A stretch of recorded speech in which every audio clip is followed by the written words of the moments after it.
ರಾಜ್ಯದಲ್ಲಿ ಬರಗಾಲದಲ್ಲಿ ಮತ್ತು ನೀರಾವರಿ ಯೋಜನೆಗಳಿಗೆ ಈ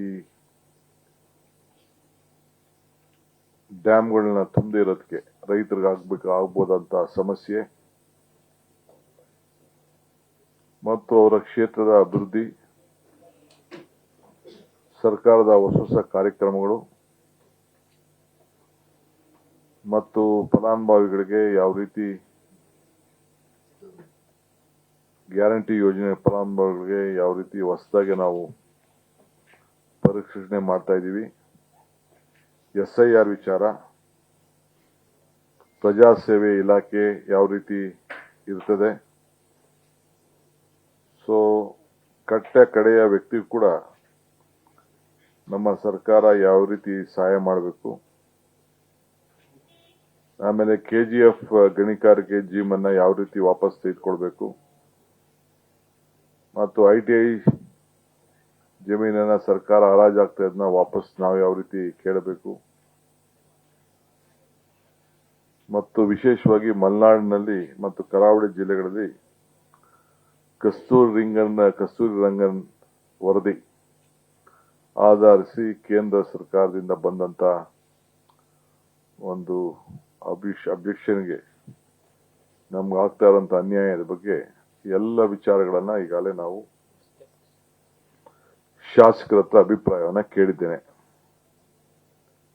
ನಾನು ಕೂಡ ಬರಗಾಲದಲ್ಲಿ ನಿಮ್ಮ ಪಾತ್ರ ಏನು ಅನ್ನೋದು, ಯಾವ ರೀತಿ ನೀವು ಕೆಲಸವನ್ನ ಮಾಡಬೇಕು ಅಂತ ಹೇಳಿ ಅವ್ರಿಗೆ ತಿಳಿಸಿದ್ದೇವೆ.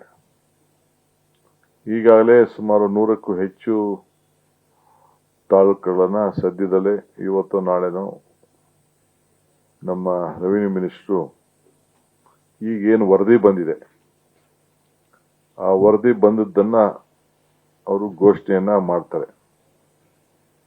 ಮಿಕ್ಕಿದ್ದು ಇನ್ನೊಂದು ರೌಂಡ್ ಡ್ರೌಟಿಂಗ್ ಆದ್ಮೇಲೆ ಆ ಕಾಲ ತಕ್ಕಂತೆ ಸರ್ಕಾರ ನಿರ್ಧಾರವನ್ನ ಮಾಡ್ತದೆ. ಅದಾದ ಮೇಲೆ ನಾವು ಕೇಂದ್ರಕ್ಕೆ ಹೋಗಿ ಒಂದು ಡೆಲಿಗೇಷನ್ ಹೋಗಿ ಈ ವಿಚಾರದಲ್ಲಿ ನಮಗೇನು ಸಹಾಯ ಮಾಡಬೇಕು, ಅವರೇನು ಸಮಿತಿಯನ್ನ ಒಂದು ಕಮಿಟಿಯನ್ನ ಕಳಿಸಬೇಕು, ಆ ವಿಚಾರದಲ್ಲೂ ಕೂಡ ನಾನು ಮನವಿಯನ್ನ ಮಾಡೋನಿದ್ದೇನೆ. ಸೊ ಬಹಳ ಜನ ಶಾಸಕರೆಲ್ಲ ನಮ್ಮ ಕಾರ್ಯಕ್ರಮ, ನಮ್ಮ ಯೋಜನೆಗಳು, ಹೊಸ ಚಿಂತನೆಗಳು ಇವೆಲ್ಲ ನೋಡಿ ಬಹಳ ಸಮಾಧಾನಕರವಾಗಿ, ಬಹಳ ಆತ್ಮವಿಶ್ವಾಸದಿಂದ ನಾವು ಹೆಜ್ಜೆ ಇಡ್ತಾ ಇದ್ದೇವೆ ಅನ್ನೋದನ್ನ ಹೇಳಿ ಅವರು ನಿರ್ಗಮಿಸಿದ್ದಾರೆ. ಪ್ರಜಾಸೇವೆ ಇಲಾಖೆ ಮುಖಾಂತರ, ಪ್ರಜಾಸೇವೆ ಇಲಾಖೆ ಅಂದ್ರೆ ಒಂದು ಹೊಸ ಡಿಪಾರ್ಟ್ಮೆಂಟ್ನೇ ರಚನೆ ಮಾಡ್ತಾ ಇದ್ದೀವಿ. ACS ಅದಕ್ಕೆ ನನ್ನ ಕೆಳಗಡೆ, ಆ ಇಲಾಖೆ ಕೆಳಗಡೆ ಕೆಲಸ ಮಾಡ್ತಾರೆ. ಪ್ರತಿ ಮಂತ್ರಿ ತಿಂಗಳಿಗೆ 2 ದಿನ, ಮೊದಲನೇ ಶನಿವಾರ ಮತ್ತು 3ನೇ ಶನಿವಾರ ಆ ಜಿಲ್ಲೆಯ ವಿಧಾನಸಭಾ ಕ್ಷೇತ್ರಕ್ಕೆ ಹೋಗಿ ಭೇಟಿ ಕೊಟ್ಟು ಸಾರ್ವಜನಿಕರ ಅಹವಾಲನ್ನ ಸ್ವೀಕಾರ ಮಾಡಿ ಆ ಸಮಸ್ಯೆಗಳನ್ನ ಬಗೆಹರಿಸಲಿಕ್ಕೆ ಮತ್ತು ಅಲ್ಲೇ ಕೆಲವು ಏನಾದ್ರು ಕಾನೂನು ಚೌಕಟ್ಟಿನಲ್ಲಿ ನಿರ್ಧಾರವನ್ನು ಮಾಡಿ ಸಹಾಯ ಮಾಡಲಿಕ್ಕೆ ಸಾಧ್ಯ ಅನ್ನೋ ಒಂದು ಸಭೆಗಳನ್ನು ನಡೆಸಿ ಜನರ ಸಮಸ್ಯೆಯನ್ನ ಕೇಳಲಿಕ್ಕೆ ಎಲ್ಲ 224 ಕ್ಷೇತ್ರಕ್ಕೂ ಕೂಡ ಭೇಟಿ ಕೊಡಬೇಕು ಅಂತ ಹೇಳಿದ್ದೇವೆ. ಇದಾದ ಮೇಲೆ ಹೋಬಳಿ ಮಟ್ಟಕ್ಕೂ ಕೂಡ ಆ ಮಂತ್ರಿಗಳು ಅದೇ ರೀತಿ ರೌಂಡ್ ಆಗಿ ಎಲ್ಲ ಕಡೆನೂ ನೆಕ್ಸ್ಟ್ 18 ತಿಂಗಳು ಆ ಕಾರ್ಯಕ್ರಮವನ್ನು ರೂಪಿಸಬೇಕು ಅಂತ ತಿಳಿಸಿದ್ದೇವೆ.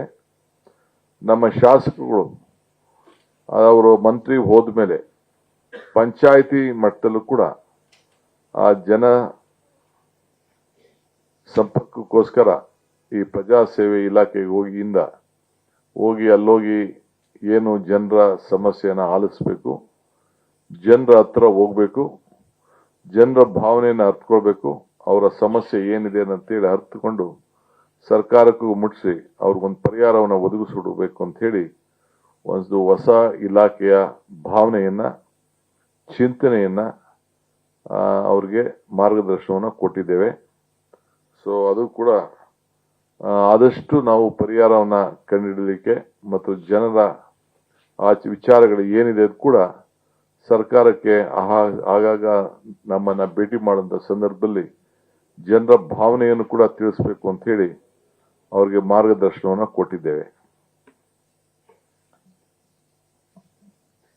ಸಚಿವರು ಕೂಡ ತಾಲೂಕ್ ಮಟ್ಟಕ್ಕೆ ಆದ್ಮೇಲೆ ಹೋಬಳಿ ಮಟ್ಟಕ್ಕೂ ಹೋಗಬೇಕು ಕಂಪಲ್ಸರಿಯಾಗಿ ಅಂತ ಹೇಳಿ ಅವರಿಗೆ ಮಾರ್ಗದರ್ಶನವನ್ನ ಕೊಟ್ಟಿದ್ದೇವೆ.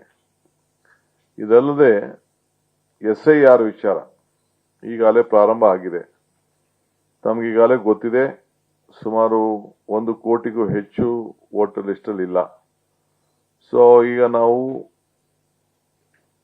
ಸರ್ಟಿಫಿಕೇಟ್ ಅನ್ನ ಕೊಡ್ತಾ ಇದ್ದೇವೆ, ಪರ್ಮನೆಂಟ್ ರೆಸಿಡೆನ್ಸಿ ಸರ್ಟಿಫಿಕೇಟ್ ಮತ್ತು ಜಾತಿ ಪ್ರಮಾಣ ಪತ್ರ ಅದನ್ನ ಒದಗಿಸ್ಕೊಡ್ತಾ ಇದ್ದೇವೆ. ಅವ್ರಿಗೇನಾದ್ರು ಬೇಕು ಅಂತಂದ್ರೆ ಜನರಿಗೆ ಸಹಾಯ ಮಾಡಬೇಕು. ನಾನು ಎಲೆಕ್ಷನ್ ಕಮಿಷನ್ಗೆ ಎಲ್ಲ ಪಂಚಾಯತಿಗಳಲ್ಲೂ ಕೂಡ, ಎಲ್ಲ ಊರುಗಳಲ್ಲೂ ಕೂಡ ಎಲ್ಲೆಲ್ಲಿ ಆ ಬೂತ್ ಇದೆ ಆ ಬೂತ್ ನಲ್ಲಿ ಸಭೆ ನಡೆಸಿ ನೀವು ಆ ವೋಟರ್ ಲಿಸ್ಟ್ ನ ಪಬ್ಲಿಷ್ ಮಾಡಬೇಕು. ಪಬ್ಲಿಷ್ ಅಂದ್ರೆ ಅಫಿಷಿಯಲ್ ಆಗಿ ನೀವು ಓದಬೇಕು, ಸಭೆಗಳನ್ನು ಮಾಡಬೇಕು ಅಂತ ಹೇಳಿ ಕೂಡ ನಾನು ಮನವಿ ಮಾಡಿದ್ದೇನೆ. ಆ ವಿಚಾರದಲ್ಲೂ ಕೂಡ ಸರ್ಕಾರ ನಮ್ಮದೇ ಆದಂತ ಕಾರ್ಯಕ್ರಮವನ್ನು ರೂಪಿಸ್ತದೆ.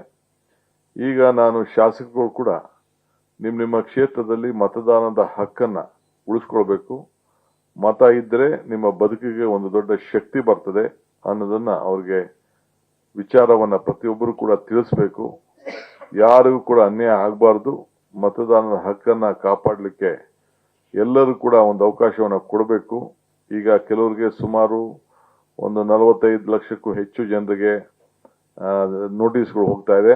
ಅದಕ್ಕೆ ಏನೇನ್ ಬೇಕು, ಪರಿಹಾರ ಬೇಕು, ದಾಖಲೆ ಬೇಕು, ಅದಕ್ಕೆಲ್ಲ ಶಾಸಕರು BLAಗಳ ಮುಖಾಂತರ ಅವ್ರಿಗೆಲ್ಲ ಒದಗಿಸ್ಕೊಡ್ಬೇಕು ಅಂತ ಹೇಳಿ ಅವ್ರೆಲ್ಲರೂ ಕೂಡ ಮಾರ್ಗದರ್ಶನ ಕೊಟ್ಟಿದ್ದೇವೆ. ಇದಲ್ಲದೆ ಯಾವ್ದಾದ್ರು ಬಿಟ್ಟೋಗಿತ್ತು ಅಂದ್ರೆ ಫಾರಂ 6, 8 ಏನೇನಿದೆ ಆ ಕಾನೂನು ಚೌಕಟ್ಟಿನಲ್ಲಿ ಆ ಪ್ರಕಾರ ನೀವೆಲ್ಲರೂ ಕೂಡ ಆ ಒಟ್ಟಿನ ಮತದಾನದ ಹಕ್ಕನ್ನ ಕೊಡಿಸ್ಲಿಕ್ಕೆ ನೀವು ಮುಂದಾಳತ್ವವನ್ನು ವಹಿಸ್ಕೊಳ್ಬೇಕು.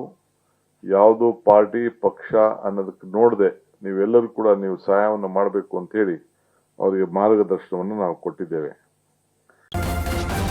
ನ್ಯೂಸ್ ಫಸ್ಟ್, ನಿರ್ಭೀತಿಯಿಂದ ನಿಮ್ಮ ಪರವಾಗಿ.